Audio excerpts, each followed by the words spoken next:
اگر تو مصطفیٰ کریم کا کلمہ پڑھتی ہے تو میں بھی اسی نبی کی ماننے والی ہوں۔ کہا بات کیا ہے، میرا کیوں ہے سارا؟ تو وہ خاتون کہنے لگی وہ 2 سال 3 سال سے میرے ساتھ نکاح تھا اور اس نے بتایا تھا مجھے کہ میری بیوی بھی ہے، اور میں غریب تھی تو میرے والدین کو بھی بتایا تھا کہ میری دوسری شادی ہے۔ یہ مکان اس نے مجھے لے کے دیا تھا، میرے تمام اخراجات وہ پورے کرتا تھا، نان و نفقہ کا خیال رکھتا تھا، لیکن اب کہ جب وہ آیا تو وہ بیمار تھا۔ اس نے مجھے بتایا کہ مجھے طبیب نے بتایا ہے کہ میں شدید بیمار ہوں، شاید بچ نہ سکوں۔ تو کہنے لگی وہ مجھے کئی لاکھ روپے بھی دے گیا اور جاتے دفعہ مجھے طلاق بھی دے گیا، فارغ کر گیا۔ کہنے لگا تو جہاں چاہے میرے بعد نکاح کر سکتی ہے، اور کہنے لگا میں چاہتا تھا پہلی بیوی کو بتا دوں، موقع نہیں بنا اور اس کا دل نہ ٹوٹے، بتا نہیں پایا، لہذا وہ مجھے ڈھیر سارے پیسے دے چکا ہے، سارا میرا حصہ مجھے پہلے سے دے چکا ہے۔ میری بہن اب یہ 4 بوریوں میں سے 2 میری نہیں بلکہ 4 کی 4 ہی تیری ہے، تو ہی اس کی حقدار ہے۔ تو بزرگ کہتے ہیں مجھے بتاؤ جن کے اندر اس قسم کے تقوی کی جھلک ہو ان کے لیے ہر نماز کے بعد دعا مانگنی چاہیے کہ نہیں مانگنی چاہیے؟ حضرت عمر کے زمانے میں نا ایک نوجوان تھا، نیک تھا، مسجد جایا کرتا تھا رات کو۔ تو مسجد جا رہا تھا تو رستے میں ایک عورت نے دعوت گناہ دی، ابن عساکر نے اس کو لکھا ہے۔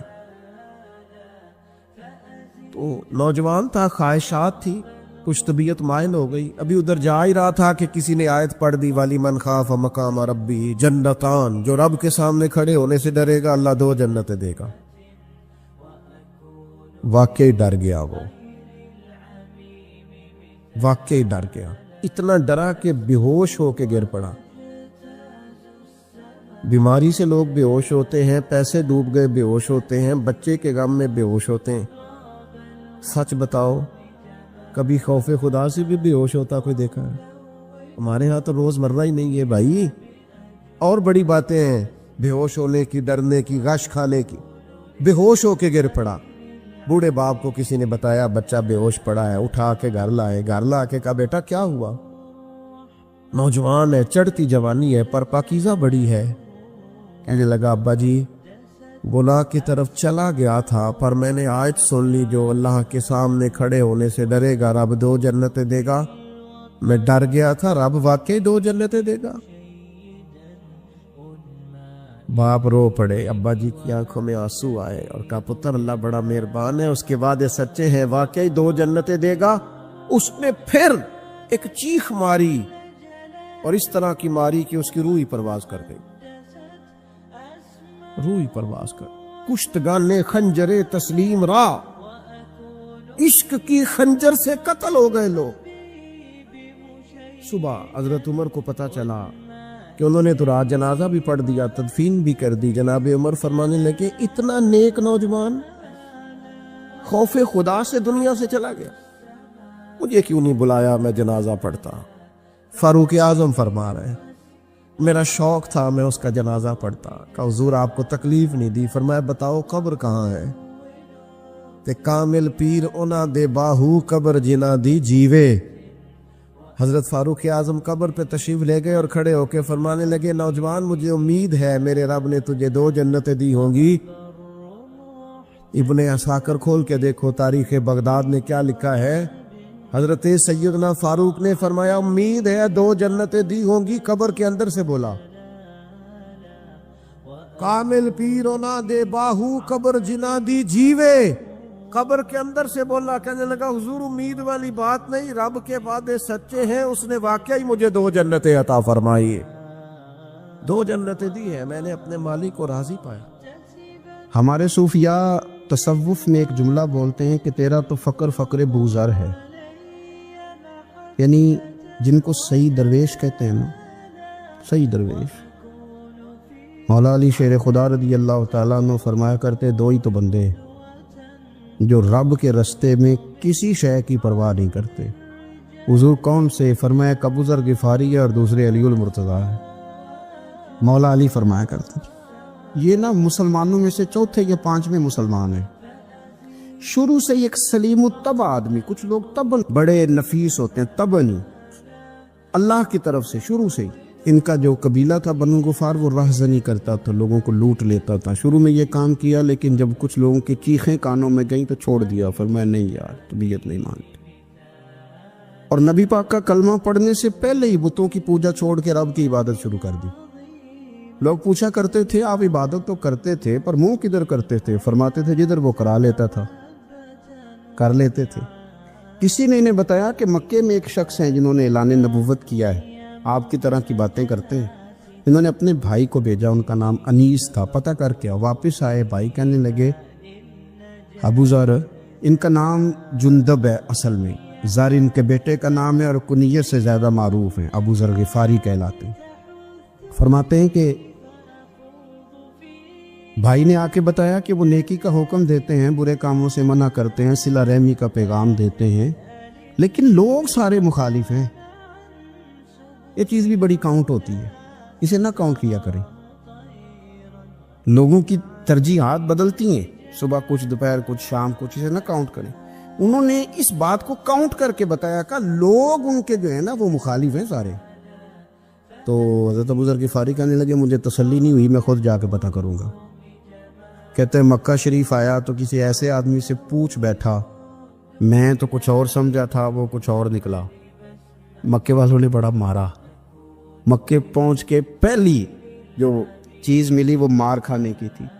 اب میں ڈرتے کسی سے پوچھتا ہی نہ، بھوک بھی بڑی تھی، رہنے کو جگہ نہیں تھی، حرم شریف میں لیٹا رہتا تھا۔ میرے نصیب دیکھو، مجھے ایک شخص نے آ کے ہلایا، کہنے لگے اگر مناسب سمجھے تو میں آپ کو دیکھ رہا ہوں کافی دیر سے، آپ کوئی پردیسی ہیں، آپ کا اپنا مہمان نہ بنا لوں؟ تو میں نے کہا آپ کا کیا نام ہے؟ کہنے لگے میرا نام ہے علی ابن ابی طالب۔ کہتے ہیں مولا کائنات گھر لے گئے، کھانا بھی کھلایا، جگہ بھی دی، سونے کو خدمت بھی کی، لیکن چونکہ میں تو پہلے ایک سے پوچھ کے مار کھا بیٹھا تھا، میں نے پوچھا نہیں میں کدھر آیا ہوں۔ رات رہے، اگلی رات بھی رہے، لیکن میں نے بتایا نہیں میں کس کام آیا ہوں۔ حضرت ابو ذر غفاری رضی اللہ تعالیٰ عنہ کہتے ہیں خود ہی مولا علی نے پوچھا بتا سکتے ہو کیسے آئے ہو؟ میں نے کہا راز رکھ لو گے؟ فرمایا بڑا کشادہ سینہ دیا رب نے مجھے۔ تو بات تو کہنے لگے یار میں تو محمد مصطفیٰ کی زیارت کرنے آیا صلی اللہ تعالی علیہ وسلم۔ یہ بے نیاز لوگوں میں سے ہیں حضرت سیدنا ابو ذر غفاری۔ میں حضور کی زیارت کے لیے ہوں۔ حضرت علی کہنے لگے سویرے لے چلوں گا۔ انسان بزدل نہیں ہوتا، ہر انسان بزدل نہیں ہوتا، اور بلا وجہ ٹکراؤ کی پالیسی بنا لینا یہ بھی سیانے لوگوں کا کام نہیں۔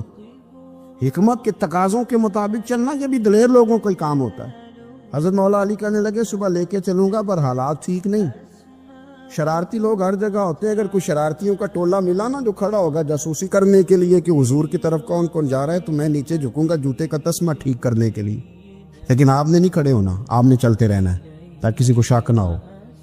کہتے ہیں اس ترتیب سے حضرت علی مجھے لے کے گئے، میں حضور کی بارگاہ میں پہنچا۔ مولا علی کہتے ہیں بڑے بڑے لوگ سوال کرتے تھے پر یہ شروع سے سلیم الطبع تھے، مجھے کہہ لینے دینا، انہوں نے ماننا ہوتا ہے وہ لمبے سوال کرتے ہی نہیں، مان جو لیا تو لمبے سوالوں کی ضرورت ہی کوئی نہیں۔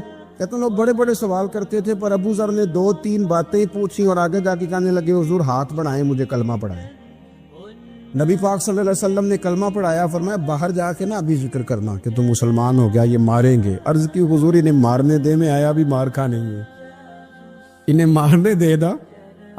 پڑا فلک کو کبھی دل جلوں سے کام نہیں، دار دل بھی نے کہا تھا پڑا فلک کو کبھی دل جلوں سے کام نہیں، اور جلا کے راکھ نہ کر دوں تو داغ نام نہیں۔ ماری تو کھانے آئے ہیں، مارنے دے، کرنے دے زور جتنا لگانا ہے لگانے دے۔ باہر جا کے اعلان کیا، مکے والوں نے مارا، اتنا مارا کہ بے ہوش ہو گئے۔ پھر کسی نے بتایا کہ تم نے گزرنا بھی ہے ان کے علاقے سے، بنو غفار سے، پھر ان کا پتہ بھی ہے یہ لوگ بڑے سخت ہیں۔ پھر چھوڑا۔ تپن بڑے جلالی تھے، زاہد مزاج تھے، فرماتے تھے کہ جو تمہاری ضرورت سے زیادہ ہے وہ سارا صدقہ کرو۔ کنز کے معاملے میں ان کا رویہ یہ تھا، صرف حضرت صدیق اکبر کو کچھ نہیں کہا انہوں نے، باقی حضرت عمر جیسے آدمی کو بھی کھڑا کر کے کہہ لیتے تھے یہ مال کیوں رکھا ہوا ہے خزانے میں، بانٹتے کیوں نہیں سارا؟ اور جناب عثمان غنی رضی اللہ تعالیٰ عنہ کے ساتھ تو باقاعدہ کئی دفعہ اس موضوع پر گفتگو کی۔ وہ کہتے تھے کہ جب اللہ کہتے ہیں قرآن میں کہ مال دولت جمع نہیں کرنی، تو وہ جو لوگ تھے وہ بھی بڑی شانوں والے تھے. وہ کہتے تھے کہ اللہ نے جب زکوٰۃ فرض کی تو مال جمع ہوتا ہے تو زکوٰۃ فرض ہوتی ہے نا. جب فطرانے کا کہا تو مال ہوتا ہے تو فطرانہ آتا ہے نا. تو آپ جو کہہ رہے ہیں وہ ٹھیک ہے، پر آپ اعلیٰ بات کر رہے ہیں تقوی کی، سارا بانٹو. تو حضرت ابو ذر غفاری کہتے تھے چلو ٹھیک ہے تمہاری بھی بات مان لیتا، پر یہ بتاؤ مدینے والے کا اپنا طریقہ کیا ہے؟ کہ بھئی حضور کا طریقہ تو وہی ہے جو آپ بتا رہے ہیں. تو فرمانے لگے پھر اس رستے نہ چلے جو رستہ مدینے والے رسول کا ہے. اور حضور سے، نبی پاک سے عشق کرتے بڑا کھل کے. یہ صحابہ صفہ میں سے تھے. کلمے پڑھنے کے بعد چونکہ طبیعت جلالی تھی تو حضور نے بھیج دیا، فرمایا واپس جاؤ اپنے قبیلے میں تبلیغ کرو. واپس گئے، بھائی کو مسلمان کیا، والدہ کو مسلمان کیا، قبیلہ سارا مسلمان کیا، وہیں رہے. ہجرت مدینہ کے بعد آئے تبوک کے موقع کے قریب، اور حضور نے صحابہ صفہ میں رکھ لیا. نوکری کرتے مدینے والے رسول کی، دلیر آدمی تھے، بڑا قبیلہ تھا، پر ڈیوٹی کرتے، ڈیوٹی خدمت کرتے. ایک بیٹا تھا زار اس کا نام تھا، اس کی ڈیوٹی لگائی تم نے میرے نبی پاک کے اونٹ چرانے. ڈاکو آئے تو صاحبزادہ اونٹوں کی، اونٹنیوں کی حفاظت کرتے شہید ہو گیا. اور یہ انوکھا بندہ ہے جس نے شرط لگائی تھی کہ میں نے کالی سیاہ رنگ کی عورت سے شادی کرنی. انوکھا بندہ ہے. ایک بیٹی تھی، ایک بیٹا، بیٹا شہید ہو گیا. بیوی سے کہا تم نے نبی پاک کے گھر میں خدمت کرنی ہے، حضور کے گھر والوں، اور میں نبی پاک کی نوکری کروں گا. حضور کی خدمت کرتے، ہر وقت خدمت میں رہتے. اور حضور جب آتے نا، صحابہ صفہ میں یہ شامل تھے جو لوگ دین سیکھتے، حضور جب آتے تو سب سے پہلے آ کے حضرت ابو ذر غفاری کا پوچھتے، بلائیں. اور جب بات کرتے حضور تو بار بار ان کو مخاطب کر کے بات کرتے. حضرت ابو ذر غفاری رضی اللہ تعالیٰ عنہ کا نبی پاک سے اتنا پیار کہ ہماری بھی مشکل حل کر دی. ابو داؤد شریف میں موجود ہے. ایک دن کہنے لگا یا رسول اللہ صلی اللہ علیہ وسلم، اگر کوئی بندہ کسی سے پیار بڑا ہی کرے پر اس جیسے عمل نہ کر سکے، کوشش کرے کرنا. لوگ ہمیں کہتے ہیں نا جی پیار بڑا، عمل بھی تو کرو نا. بھی کرنا چاہیے، پر انسان ہے نا، غلطی بھی تو ہو ہی جاتی ہے. اب ہم عمل نہیں کر سکتے تو تم ہمیں پیار بھی نہیں کرنے دو گے؟ مہربانی کرو، پیار تو کرنے دو نا. حضرت ابو ذر غفاری نے کہا، ابو داؤد شریف میں موجود ہے، یا رسول اللہ صلی اللہ تعالی علیہ وآلہ وسلم، حضور پیار بڑا کرے پر ان جیسے عمل نہ کرے تو حکم کیا ہے؟ تو حضور نے فرمایا پیار سچا کرے، اللہ قیامت کے دن جس سے محبت کرے گا نا اس کے ساتھ ہی دونوں کو اکٹھا فرما دے گا.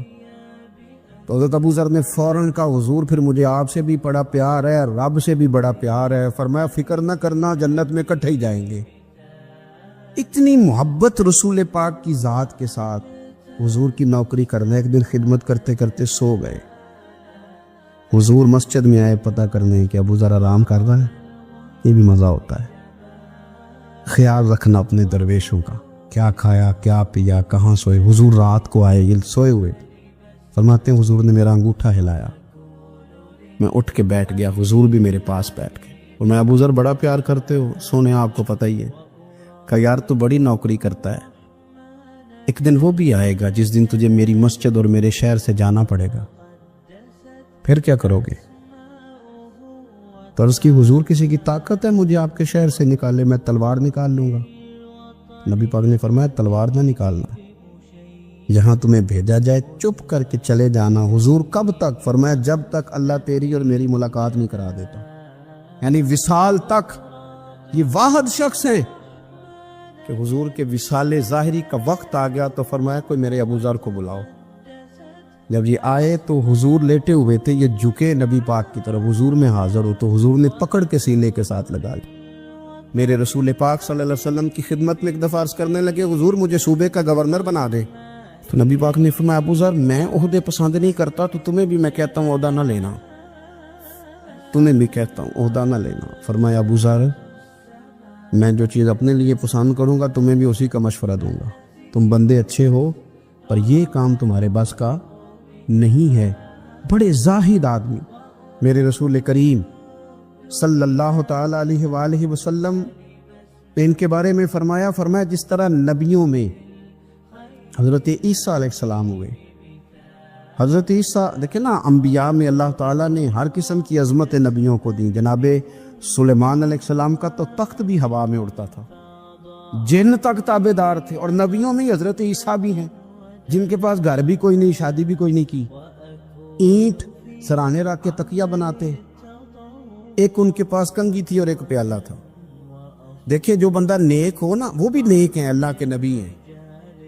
آپ اپنا تقوی مسلط نہیں کریں گے, جو وہ کر رہے ہیں وہ بھی مخلص ہو کے کر رہے ہیں. حکومتیں جو چلانی ہیں تو وہ کس نے چلانی ہے؟ اگر نیک بندے نہیں آئیں گے تو غلط لوگ آئیں گے, قوموں پہ ظلم کریں, وہ بھی اپنی جگہ ٹھیک ہے. لیکن یہ جو کر رہے ہیں یہ بات بھی اپنی جگہ بالکل ٹھیک ہے. ہم پتہ کیا کرتے ہیں, ہم چیزوں کو مسلط کرتے ہیں, ایک دوسرے پر مسلط نہیں کرے چیزوں کو. آپ جو کر سکتے ہیں, جو رستہ آپ کو صحیح لگتا ہے اختیار کر لیں. یہی تو ہمارے دین کا حسن ہے, یہ سارے رستے واضح کر کے ہمیں دکھاتا ہے. حضرت عیسیٰ علیہ السلام نے ایک دن دیکھا کہ ایک بندہ نا انگلیوں کے ساتھ اپنے بال سیدھے کر رہا ہے, تو آپ نے فرمایا یار کنگھی کے بغیر بھی کام چل سکتا ہے. کنگھی بھی خیرات کر دی. دیکھا ایک بندہ ہاتھ کا تکیہ بنا کے لیٹا ہے, تو فرمایا اینٹ بھی دے دو, کسی کے کام آ جائے. ایک دن دیکھا کہ ایک بندہ نا یوں چلو میں پانی پی رہا ہے, فرمایا پیالہ بھی رہنے دو, اس کے بغیر بھی کام چل ہی جاتا ہے. جناب عیسیٰ کا یہ زہد تھا. میرے نبی پاک علیہ السلام نے فرمایا جس نے جناب عیسیٰ کا زہد دیکھنا ہو وہ میرے ابو ذر غفاری کو دیکھے. ان کو دیکھے, یہ دنیا میں جناب عیسیٰ کے زہد کے مطابق چلتے پھرتے ہیں. ساری زندگی دولت کو, مال کو پسند نہیں کیا. جہاں رہتے تھے ایک گورنر صاحب نے 300 دینار تحفے میں بھیجے. تو ایک ہوتا ہے نا بندہ کہتا ہے نہیں نہیں ضرورت نہیں. اور حضور سید عالم صلی اللہ علیہ وسلم نے حضرت عمر سے فرمایا تھا جو خود بخود آ جائے وہ قبول کر لو اللہ کی طرف سے. لیکن ان کا رنگ فقیری والا تھا اور تھوڑا انوکھا تھا. 300 دینار آئے تو فرمانے لگے اسے جا کے کہو تمہیں کوئی اور بندہ نہیں ملا دھوکہ دینے کے لیے, میرے گھر ہی مال بھیج دیا ہے. فرمانے لگے میرے پاس گدھا ہے سواری کرنے کے لیے, میرے پاس بکریاں ہیں دودھ پینے کے لیے, میرے پاس ایک چادر اضافی ہے سامان میں سے, میں تو ڈرتا ہوں کہ رب کہیں اس چادر کے بارے میں سوال نہ پوچھ لے, اور تم ہو کہ میرے پاس یہ لے کے آئے ہو. حضرت عثمان غنی کے پاس جا کے کہا کرتے کتنا لوگوں کے پاس پیسہ آ گیا ہے, ہر بندے کے گھر میں مال ہے, یہ کیا ہو رہا ہے, لوگوں سے کہیں خرچ کریں غریبوں پہ. عثمان غنی فرمانے لگے تمہیں تو خوش ہونا چاہیے کہ میرے دور میں لوگ خوشحال ہو گئے. آپ فرمانے لگے نہیں, وہ والا رنگ زیادہ بہتر ہے جو مدینے والے نے اختیار فرمایا, کیونکہ کچا رنگ للاری والا چڑھدا تے لیندا رہندا عشق تیرے دا رنگ محمد, جدوں چڑھ جائے پھر نہیں لیندا. آپ کی طبیعت کے اندر دولت سے بیزاری. حضرت ابو درداء, حضرت ابو موسیٰ اشعری, حضرت ابو ہریرہ رضی اللہ تعالی عنہ, یہ سمجھ لیں ان کے کلاس فیلو تھے, ان کے ساتھ پڑھا تھا انہوں نے. حضرت ابو ذر غفاری ان پر بھی جلال کرتے. آپ یقین کریں کہ طبیعت نا ایسے کیف میں آ گئی ان کو پڑھ کے. ان کو پڑھا جب کچھ دنوں سے تو کچھ انوکھا, یہ انوکھی وجہ ہے, سارے زمانے سے نرالے ہیں. یہ بندے کون سی بستی کے یار اب رہنے والے ہیں, یہ کس طرح کے لوگ ہیں, کیا سوچ ہے. حضرت ابو درداء رضی اللہ تعالیٰ عنہ کے گھر کے قریب سے گزرے تو حضرت ابو درداء مکان بنا رہے تھے. کیا جملہ کہا, تڑپ گئی روح. فرمانے لگے ابو درداء تجھ سے مجھے یہ امید نہیں تھی یار. فرمایا کیا ہوا؟ فرمانے لگے اب تیرا مکان بنانے کے لیے بھی اللہ کے بندوں کی پشتوں پر اینٹیں رکھی جائیں گی. تیرا مکان بنانے کے لیے رب کے بندوں کی پشتوں پر اینٹیں تیرے لیے. حضرت ابو درداء نے گردن جھکا لی. فرمایا یار جہاں تو ہے نا تو بالکل ہی ٹھیک کہتا ہے. کیوں؟ میرے نبی پاک صلی اللہ علیہ وسلم نے فرمایا اس زمین کے اوپر اور آسمان کے نیچے ابو ذر غفاری سے سچا بندہ کوئی نہیں, ان سے زیادہ سچا کوئی نہیں. فرمایا تو ٹھیک کہتا ہے یار, صحیح کہتا ہے. حضرت ابو موسیٰ اشعری رضی اللہ تعالیٰ عنہ کو گورنر بنا دیا گیا عراق کا. اب حضرت ابو موسیٰ اشعری صحابہ میں ایک بڑے جلیل القدر صحابی ہے, اور ان کی عظمتیں, رفتیں, بلندیاں کیا کہنا, بڑی گہری دوستی تھی. لیکن جب وہ گورنر بن گئے نا تو آپ نے فرمایا بس بھئی اب تو نے عہدہ لے لیا ہے, یہ بندے کو ٹھیک نہیں رہنے دیتی تھی, اب تو عہدے میں چلا گیا. بڑی مدت کے بعد ملاقات ہوئی حضرت ابو موسیٰ اشعری کے ساتھ.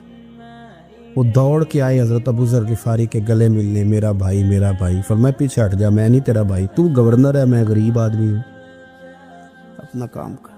پھر دوڑ کے آئے. فرمایا ابو ذر تو میرا بھائی ہے یار, اکٹھے پڑھتے تھے حضور. فرمایا نہیں جا, تو نہیں میرا بھائی. پھر آئے.